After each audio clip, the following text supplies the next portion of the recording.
连着吃了2天的核桃，今天也不能落下呀。那用核桃继续做一个好吃的黑芝麻核桃糕。这是那天剥核桃仁比较碎的一些，准备130克，把它放在烤盘内烤熟，150度烤6到8分钟就可以。再准备130克红枣、60克枸杞，提前洗干净之后沥干水分。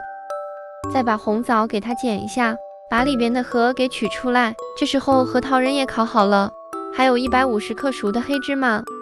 取一个方形或长方形的模具，铺上油纸备用。锅内倒入80克清水、50克冰糖，冰糖粒最好炸得小一点，这样更容易融化。再放入150克麦芽糖或者是水饴都可以。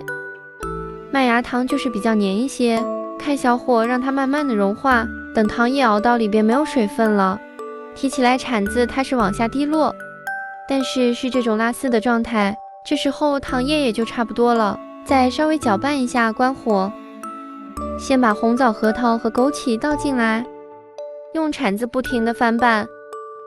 等糖液粘的差不多了，再把刚才准备的黑芝麻给倒进来，继续翻拌，让所有的坚果混合均匀并沾上糖液。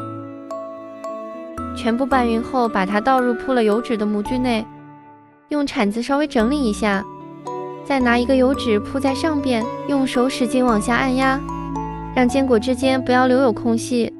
再用擀面杖给它擀平，稍微给它冷却一会，等凉了把表面的油脂给撕掉，再给它切成一小块一小块的就可以了。